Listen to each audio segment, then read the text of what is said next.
గతంలో టీఎస్పీఎస్సీలో జరిగినటువంటి paper leakage వ్యవహారంలో కేటీఆర్ పిఏ తిరుపతికి ఉచ్చు బిగుస్తుందా? కేటీఆర్ పిఏ తిరుపతి అరెస్టుకు రంగం సిద్ధమవుతుందా అంటే అవుననే వార్తలే వినిపిస్తున్నాయి. మరొకసారి గతంలో విచారణ అధికారిగా ఉన్నటువంటి సివి ఆనంద్ను హైదరాబాద్ సిపిగా నియమించడం కూడా ఇందుకేనంటూ వార్తలు కూడా వినిపిస్తున్నాయి. టీఎస్పీఎస్సీ వ్యవహారాన్ని తిరగదూడేందుకే మళ్ళీ ప్రభుత్వం ఆయన్ను సిపిగా నియమించినట్టుగా తెలుస్తుంది.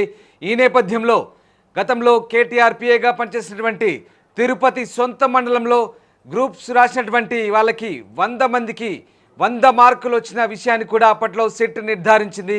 ఈ నేపథ్యంలో ఈ మొత్తం వ్యవహారంలో A2గా ఉన్నటువంటి నిందితుడు రాజశేఖర్కి కేటీఆర్ పిఏ తిరుపతి అత్యంత సన్నిహితుడిగా కూడా పేరుంది. అయితే ఈ నేపథ్యంలోనే తిరిగి దీన్ని విచారణ చేసి తిరుపతిని అరెస్ట్ చేసేందుకు రంగం సిద్ధం చేస్తున్నట్టుగా తెలుస్తోంది. మరోవైపు తద్వారా కేటీఆర్ను టార్గెట్ చేసేందుకే ఈ ప్లాన్ మాస్టర్ స్కెచ్ అంటూ వార్తలు వినిపిస్తున్నాయి. ఈ నేపథ్యంలో అసలు ఏం జరుగుతోంది, ఎందుకు ప్రభుత్వం ఈ కేసును తిరగదోడాలనుకుంటుందో ఒక్కసారి మీకు నేను గ్రాఫిక్స్ రూపంలో వివరించే ప్రయత్నం చేశాను.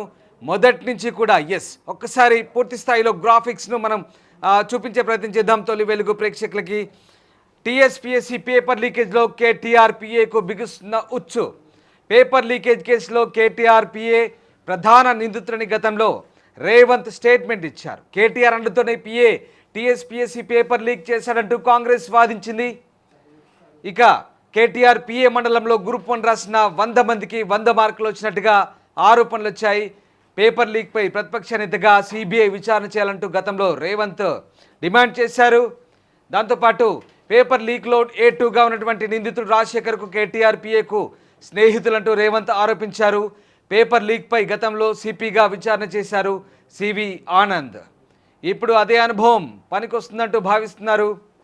ఇక పేపర్ లీక్ వ్యవహారంలో సివి ఆనంద్కు అన్ని విషయాలు తెలుసంటూ రేవంత్ భావిస్తున్నారు. ఈ నేపథ్యంలో తిరిగి విచారణ చేయడానికి ఆయన సిపిగా నియమించారంటూ టాక్ వస్తుంది.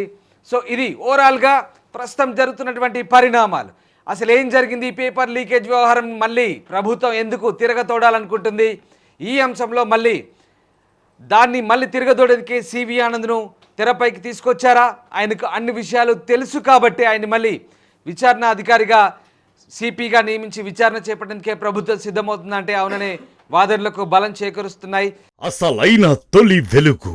ఫాలో వాట్సాప్ @తొలి వెలుగు అఫీషియల్.